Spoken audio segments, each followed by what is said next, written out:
नमस्कार, जय हिंद, वंदे मातरम, भारत माता की जय।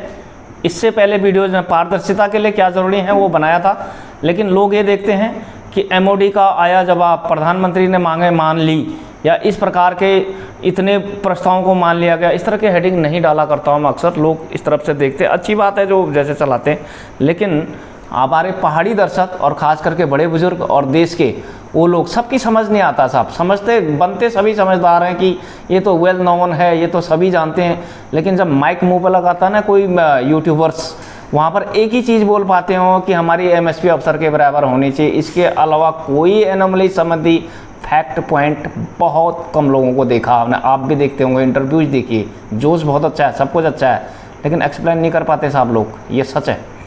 इसलिए सरल भाषा में बताने के लिए आज पारदर्शिता के लिए फिर से ज़रूरी है कि हम लोग यहाँ से एक भव्य संख्या में उत्तराखंड या देश के अन्य भागों से, खासकर हरियाणा से, गढ़वाल से, जहाँ थोड़ा मीडियम दूरी थी और सैनिक बहुल एरिया है, बाकी जगहों से भी सैनिक वहाँ के दूरी बहुत है, सैनिक संख्या कम है, लेकिन बहुत अच्छा योगदान रहा। तो हमारे एक मुख्य सहयोगी, आपने सुना होगा, अखबारों में सुना होगा, और वीर बहादुर जी ने भी मंच से बताया कि गढ़वाल के आखिरी गांव से भी लोगों ने आने की कोशिश की, हालांकि कम मात्रा में आ पाए। सड़कें पूरी तरह ध्वस्त हैं, नदियों में समा गई है। तो ऐसे एक इलाका हमारा गोचर था, गोचर है, और गोचर जो रानीगढ़ गौरव सैनिक संगठन हमारा जो है गोचर का, वो बहुत सारे लोग आने थे, लेकिन जैसे कि रोडें बहुत ख़राब है, रिस्की था, नहीं आए। तो उन्होंने खुद गौरव सेनानी एसोसिएशन को एक बहुत अच्छा सेपरेशन एज ए संगठन 30,000 रुपया, दोबारा बता रहा हूँ, 30,000 रुपया उन्होंने हमें डोनेशन दिया है। उसके अलावा जो 25 एक्टिविटीज़ अभी तक हम कर चुके हैं, उसका हिसाब किताब ठीक 7वें रेजिंग डे के बाद दिया गया था। उसका एक फ़ोटोज़ लगा करके स्क्रीनशॉट दे रहा हूँ, उसमें सभी दे सकते हैं कि 2 प्रकार के खर्चे, रजिस्ट्रेशन से में कितना मनी आया, कितना खर्च हुआ, और डोनेशन कितना आया, उसका खर्चा आया। माननीय गिरीश जोशी जी ने, जो कि आज सचिव का काम भी कर रहे हैं, उनने कंप्लीट हिसाब दिया था। और आने वाले समय में 2-4 दिन बाद जब सब कुछ कैलकुलेट कर रहे, जितनी हमने बसें की, कितना हमारा खर्च हुआ, कितना हमारे पास आया, जैसे नेशनल लेवल पर यूनाइटेड फ्रंट ने कि 3 लाख आया और 445 खर्च हुआ, ऐसी हम भी पारदर्शिता से, हम मतलब गौरव सेनानी संगठन पारदर्शिता से उस चीज़ को आपके सम्मुख रखेगा। इसलिए बेचिंतित रहें। और इंडिविजुअल सब्सक्रिप्शन भी बहुत सारे आए, और जैसे थैली सैंड के काफ़ी लोगों ने सब्सक्रिप्शन किया इस बार के, वहाँ काफ़ी राड क्षेत्र में विक्रम खंडारी एंड वगैरह जो हमारे कोऑर्डिनेटर हैं, उन लोगों ने बहुत अच्छा काम किया, तो लोग आकर्षित हुए। उन लोगों का भी, और जो भी छूट गए उन सब का हिसाब दिया जाता है, सवाल है हिसाब किताब का। तो ये शब्द जो मैं बोल रहा हूँ, ये सारे देश के लिए नहीं है, ये सिर्फ उत्तराखंड वासियों के लिए है, क्योंकि उनने सवाल पूछा था। बाकियों के लिए एक ये काम करने का तरीका समझ लो, फॉलो करना है नहीं करना, या मैं सही बोल रहा हूँ नहीं बोल रहा हूँ वो आप जाने, लेकिन आपके संगठनों में जो अच्छाई है उसे हम जरूर ग्रहण करते हैं। यदि हमारे संगठन की कोई अच्छाई है तो आप भी समझ रहे होंगे। तो इसे यहीं पर समाप्त करते हैं। अब मुख्य हाइलाइट्स आज के हेडिंग्स की। सबसे बड़ी खुशखबरी उत्तराखंड के लिए यह है कि उत्तराखंड का भव्य दल गया, पूरे देश ने स्वागत किया। और जो Uttarakhand UK on battle field करके जो मैंने वहाँ पर दर्शाया था, एक भव्य संख्या दिखाई थी, और वो रक्षा मंत्रालय तक वो वीडियो पहुंचा है। धन्यवाद सभी संगठनों का, पूरे देश का, कि हमारा प्रायोजन सफल हुआ। सारे देश का हुआ, सवाल उत्तराखंड का नहीं है। सवाल ये है कि एक दुर्गम इलाके जहाँ सड़कें टूटी हों, मौत का जहाँ पर खतरा हो, रिस्क हो, वहाँ से चलकर आदमी रामलीला ग्राउंड पहुँच रहा है, तो ज़रूर इनकी समस्या सुनी जाए।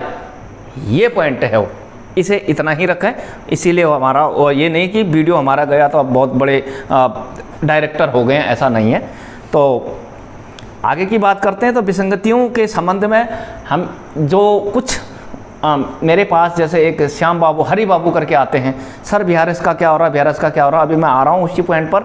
जो 1/7/2015 का जो लेटर है, वो ऑफिसर संबंधित था कि उन्हें प्रीमेच्योर डिस्चार्ज लिखा गया था, PMR लिखा गया था। हम स्वैच्छिक सेवानिवृत्ति, हमारी अलग सी डेफिनेशन है, वो उसमें परिभाषित नहीं था, जिसे उन्होंने 17 में जाके परिभाषित किया। डेट सहित बता दूंगा आगे जा करके।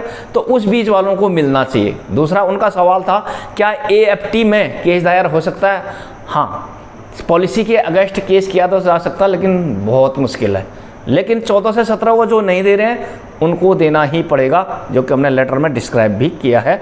तो विसंगतियों का पॉइंट नंबर A, ORP संबंधी विसंगतियाँ, फिर अन्य विसंगतियाँ, तीसरा पार्ट उसमें नॉन फाइनेंशियल और अदर एक्टिविटीज़ के बारे में। तो सबसे पहला पॉइंट जो केवल ORP, बहुत सारे लोगों को ये ORP में ये शामिल नहीं है, आपने ग्रेड के बारे में नहीं बोला, आपने MACP के बारे में नहीं बोला, दैट इज अदर एनोमलीज। उससे अदर में है बड़ी विसंगति वही है, जननी वही है। ORP के कैप्सूल से वो विसंगतियाँ दूर नहीं हो सकती, उसको सर्जरी करके कंप्लीट दोबारा से रिवाइज करना ही पड़ेगा गवर्नमेंट को, तभी फायदे में रहेंगे। लेकिन जो ORP संबंधित है उसकी बात करते हैं। पॉइंट नंबर 1 को सरल भाषा में जो विसंगतियों के समय में एवरेज दिया है उसे हम मैक्सिमम बेस पर उस आधार वर्ष के रैंक वेटेज के साथ मांग रहे हैं, क्योंकि आपने पैरामिलिट्री फोर्सेज में लेटरल एक्सपेंशन की बात की थी जो नहीं किया गया। 60 साल हमने नौकरी नहीं की, इसलिए हमें 33 साल के आधार का हमें रैंक वेटेज चाहिए। 17 से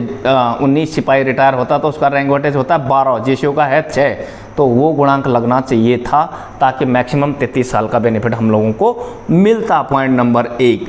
उसी पॉइंट में आगे का जो एवरेज क्यों नहीं चाहिए हमें, मैक्सिमम क्यों चाहिए, उसका डिस्क्रिप्शन के हमें डायरेक्ट एंट्री जिसे आप नहीं ले रहे हैं, कोर्ट द्वारा जो मैक्सिमम ले रहे हैं, हाइस्ट पब्लिक पेंशन ले रहे हैं उस पर आप नहीं ले रहे हैं, आउटस्टैंडिंग परफॉर्मेंस कोई खिलाड़ी होता है 10 ही साल में नायब सूबेदार बन जाता है उसे आप नहीं ले रहे हैं।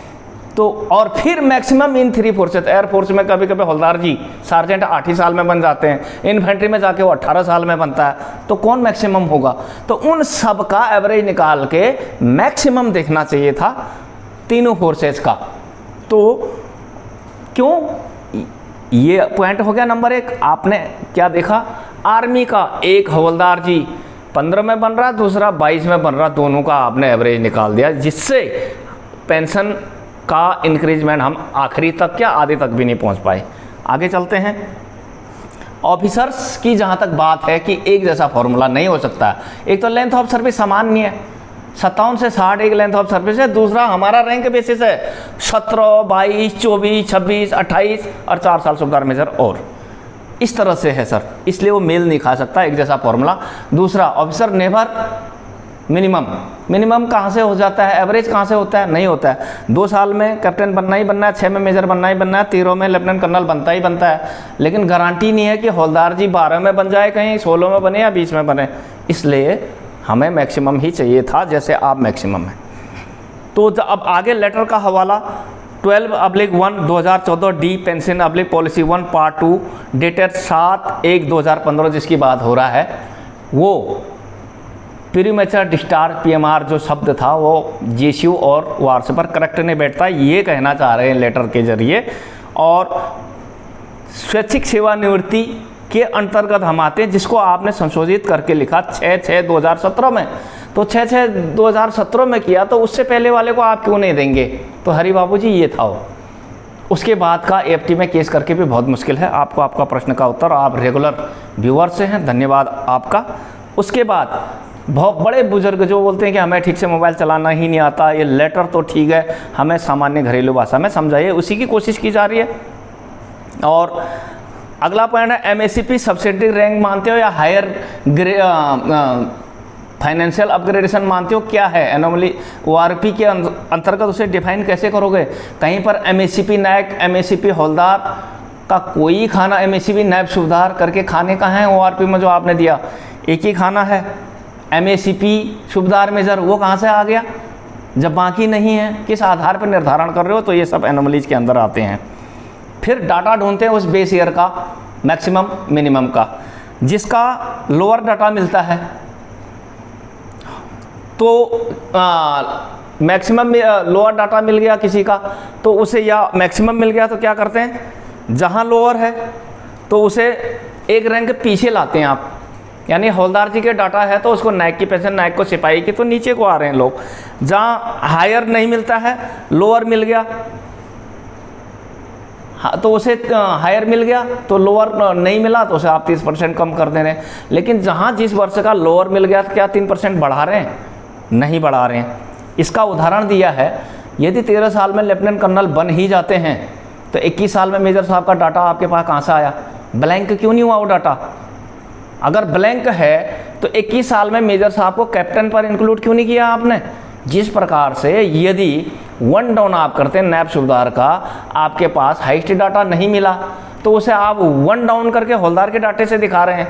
तो 21 में तो आपको मेजर साहब कहाँ से हो गए हो, 21 में कहाँ से डाटा मिला आपको? तो लिहाजा कैप्टन डाटे पे कर रहे हैं। ये किन के लिए है?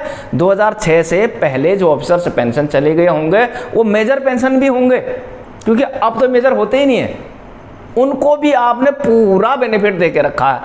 क्या हम लोगों को भी ले दे रहा? OMGC की रिपोर्ट में 2006 से पहले, वो सेकंड पेज में कवर करेंगे, अभी टाइम हो जाता है।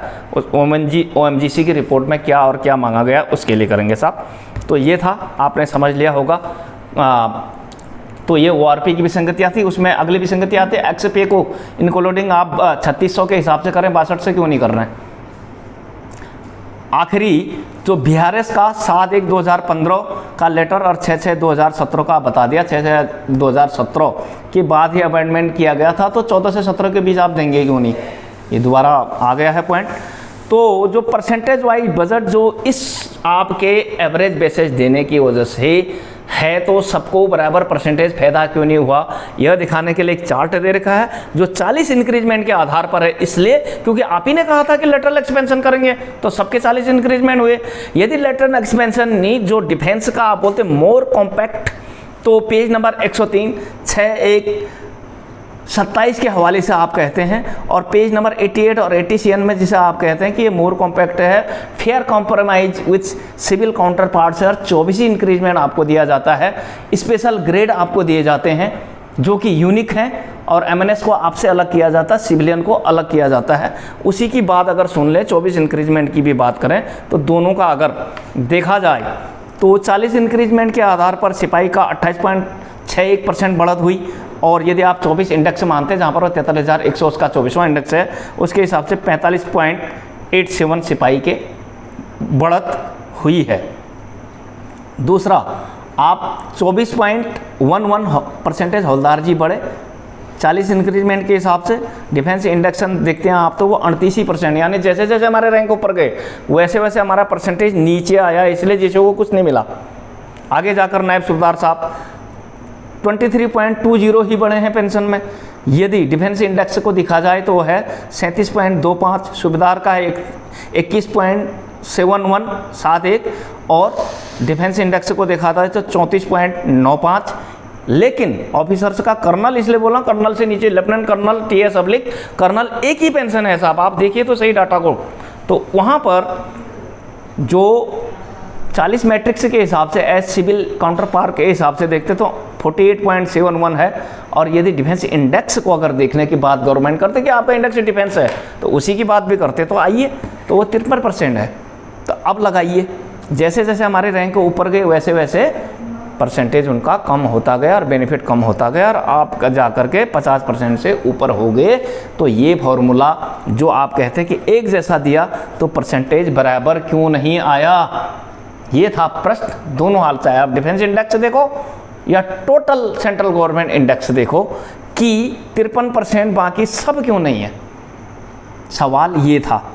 37% है, कोई 34% डिफेंस इंडेक्स के आधार पर, और वैसे इंडेक्स से देखो तो 48 कहाँ 21, दुगने से ज़्यादा फर्क नहीं हो गया साहब, इसीलिए तो कुछ नहीं मिला हमारे को। तो ये था सर, सरल भाषा में आप लोगों को बताने की कोशिश की। ये anomalies peer and peer ORP की एनोमलीज थी कि हम मैक्सिमम विथ 3/4 सेट, और क्या क्या इंक्लूड करना है।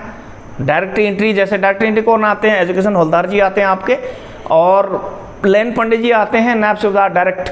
MSU में भी कभी कभी जल्दी एम्प्लॉय होकर आदमी नायब सूबेदार बन जाता है, स्पोर्ट्समैन जल्दी बन जाते हैं। उनकी बात हो रही कि मैक्सिमम चाहिए, क्योंकि आप 13 में मैक्सिमम ले लेते, हम नहीं लेते अंडर 17 ईयर। वो अदर एनोमलीज में MACP के दौरान ठीक से दोबारा उसको कवर करेंगे।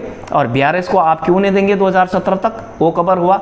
X ग्रुप को आप क्यों नहीं देंगे, और जो आपने दिया भी, जिसकी आप दलील दे रहे हैं कि सबको बराबर दिया, तो ये परसेंटेज वाइज अंतर क्यों है। मोटी मोटी जानकारी आप सभी दर्शकों के लिए, देहाती दर्शकों के लिए, जिनको पता है वो सर के ऊपर से निकाल दें या ना देखें, कोई बात नहीं, लेकिन कुछ व्यूअर्स उम्मीद करते हैं कि हमें समझा कर बताया जाएगा।